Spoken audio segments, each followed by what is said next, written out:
Hello everyone and welcome to another Actual Tarot. What do I mean by actual? Well, this is actually what I'm doing. I am doing this tarot reading and breathing what I can see through this practice into actuality through my words, through the uploading of this video to the internet, and thanks to your attention, awareness, focus, and curiosity, and I might add listening, this reading is being actualized in the world. What I don't mean is that other tarot readings are not actual at all. I don't mean that at all. So thank you to all the tarot readers in the world. And yeah, isn't it great that we have this power that we take to each, we bring, we receive in every moment. Anyway, now that that's clear, let's get into the reading. So I'm going to add a signifier card today to start off with, and the signifier today is the Six of Wands.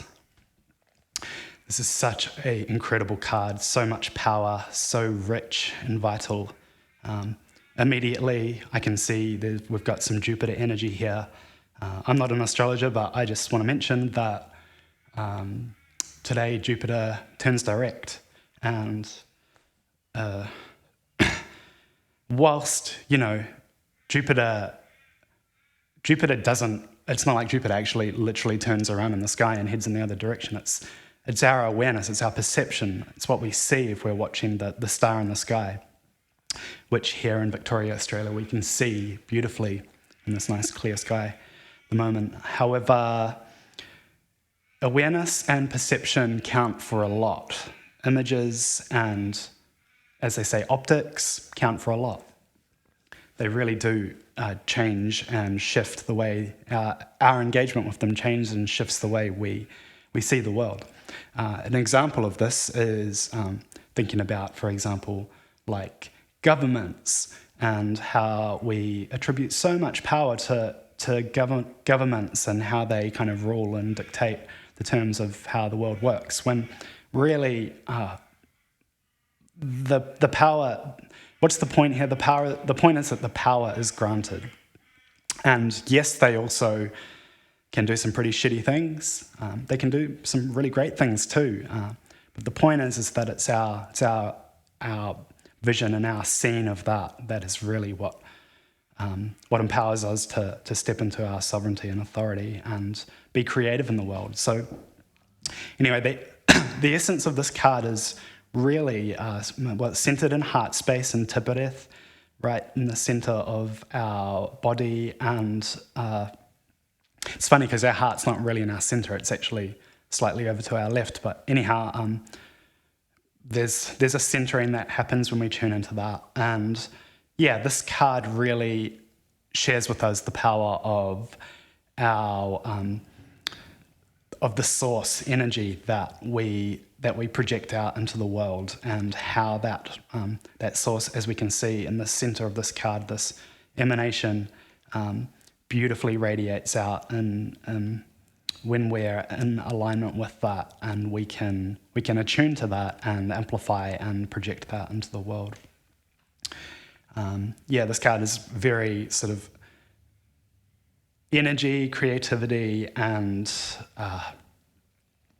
beauty, really, and the nexus between these forces. All right, let's get into the reading then. So yeah, signifier, here's our energy card. Okay, Prince of Discs. We have more heart space energy here, more Tibet. And this time, there's much more of an extension of this kind of radiating, like driving energy. The prince, he is on a mission. He's been sent out, he's been attributed with a task, and he is set out to achieve that for his family. Yeah, so we'll just keep moving through the reading. We'll loop around and come back a little bit. Here's the form. Queen of Swords. Amazing. I love the Queen of Swords. She's sitting. One of the things I love about this card is the way that she is situated within her elemental realm. She's sitting literally in the clouds here, which is the stuff that the queens are made of. And the clouds, the stratosphere of the clouds is very mental, very conceptual, working with thoughts, working with the power of being discerning, of filtering, processing our thinking. Obviously, she has this incredible golden sword in her right hand, and her seat is adorned with swords as well. So the sword here represents this tool that we can kind of cut, sever, shape, sculpt, craft with.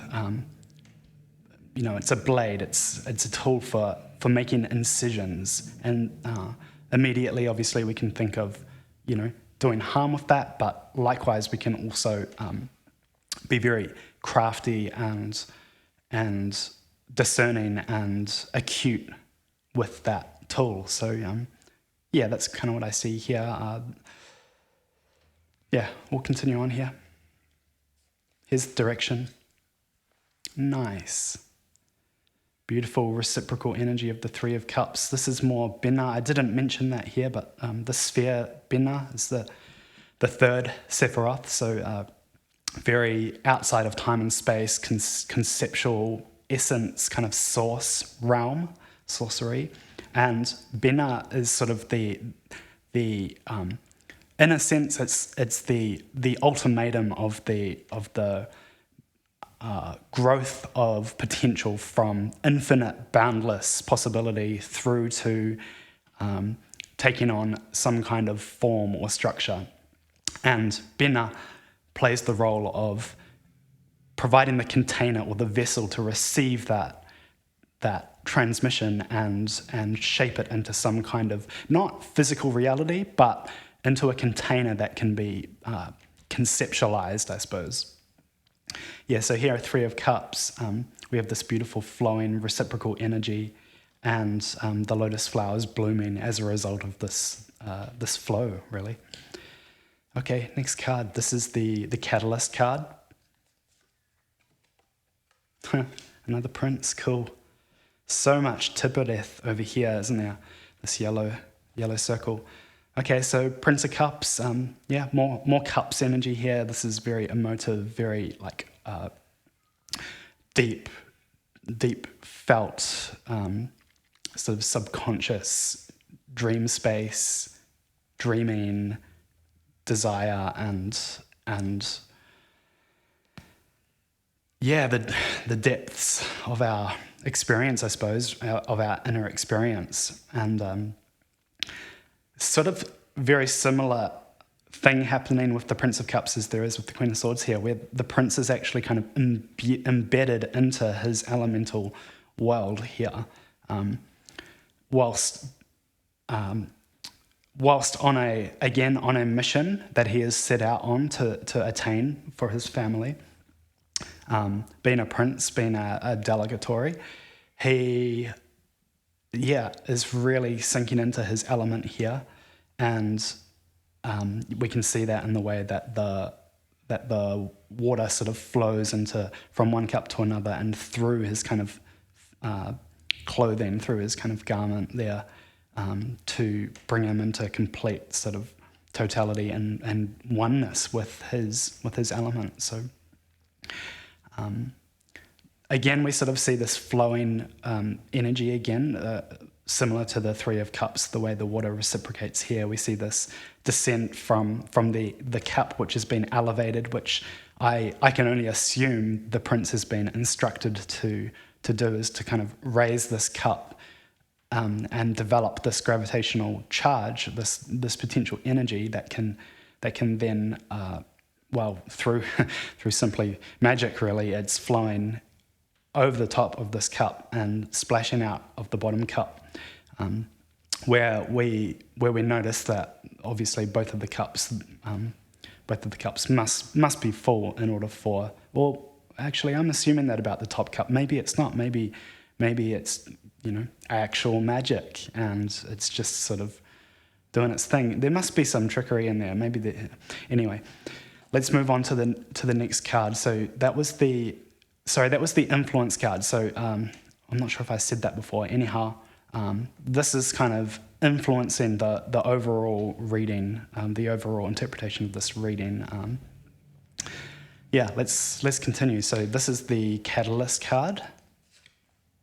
Oh, nice. Yeah. Okay, so let's unpack this. It's a beautiful card. 7 is the Sphere of Netzach.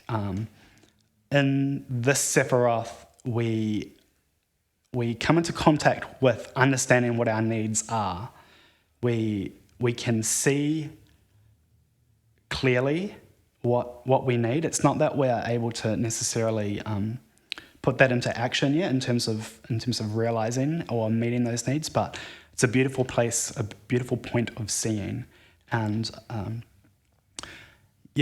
being swords, again, this idea of having a tool for kind of cutting and scything and being discerning, being able to craft and shape and sculpt our experience. And generally with the swords, that is something that happens not necessarily through action. Well, actually it does happen through action, but it's through thought action, through using our mind. Yeah, so I love this card. These swords are all, 6 of the swords are balanced on the 7th sword. There's this kind of, this sense of, again, kind of reciprocal energy that the 6 swords require this 7th sword in order to maintain their posture. And at the same time, if we look, we're stratospheric here. There are clouds, so we're in the sky. And in a sense, I know this maybe seems hard to imagine, but what I actually see is this lower sword, this horizontal sword, the golden sword. It's almost as though the 6 other swords are kind of weighing it down or preventing it from, like a helium balloon, just like completely levitating out and beyond. So there's a force and a counter force that I see in this card that's really powerful. And in the context of this reading, that's the kind of that catalytic energy, I suppose, is tempering our thoughtfulness and understanding that each of the various ideas and concepts that we discern and shape and craft with play a role in keeping us grounded, or not grounded, but keeping us afloat, I suppose, is a better way, keeping us at altitude. Okay, here's the final card for the reading. This is the Spire card, so kind of the antenna, like both the thing that we can transmit our creative desires and our intentions out with, and also a tool for receiving transmissions and downloading and pulling in the nourishment that source provides. So the final card here is the 4 of Discs. It's a really, really stable card. Chesed is the Sephiroth here, and this space is all about nurturing and sustaining stability. The square is an incredibly stable structure, and there's a real sense of solidity and groundedness that comes with this card. Discs, as is the Prince of Discs here, this is material realm, this is physical, this is through action. This card is inspiring us to simply maintain stability in our life, like wherever we see the need to create stability, pour our energy into that, pour our focus into that, and use that as a vector for expressing ourselves through. So let's just kind of wrap this up with an overview here. So what I'm seeing is, first of all, a complete lack of major arcana. So my read on this is very personal. This is very, please take this personally. How can we implement some of these learnings and some of these ways of seeing into our experience within ourselves in the way that we present. I'm also noticing a concentration of this idea of the power of thought and being having an acumen within your internal conversation you have. And I see this expressed in the form card, the Queen of Swords, which is a very receptive, a place of receiving that wisdom. And then, of course, the Catalyst card, the Seven of Swords here. And in the context of this energy form direction, where this is going is towards this place of unbridled kind of nourishment and fertility and growth. And this card also suggests that process comes about through collaboration. That can be with others or it can be within ourselves. So just coming back through these first three cards, energy, form, direction, and weaving together the narrative here, what I'm saying is the energy here is this kind of draw towards our resources in our life and maintaining, allocating, and nourishing them. And really, I think the Four of Discs kind of amplifies the need for us to put our focus in the maintenance of what we have that's important in our lives and how we can help those things grow. I see that progressing through this story with the Queen of Swords here, giving us the tools to be able to filter through. You know, if we have a lot of stuff, like what is it that's really important, and how can we give our energy to that, and maybe let go of some of the other stuff that isn't really necessary at all, or maybe feels less necessary now, or even still feels necessary, but is maybe a little further down the list than some of the other things. And the direction here is very much toward this emergent fruition of abundance and life and what it is that we are actually fueled by, like the stuff that brings joy and happiness in our lives and gives us meaning and purpose, gives us a reason to actually kind of be in our bodies here, Yeah, so that's the story that I've weaved together here. I really hope that, this was helpful, and I'll see you next time.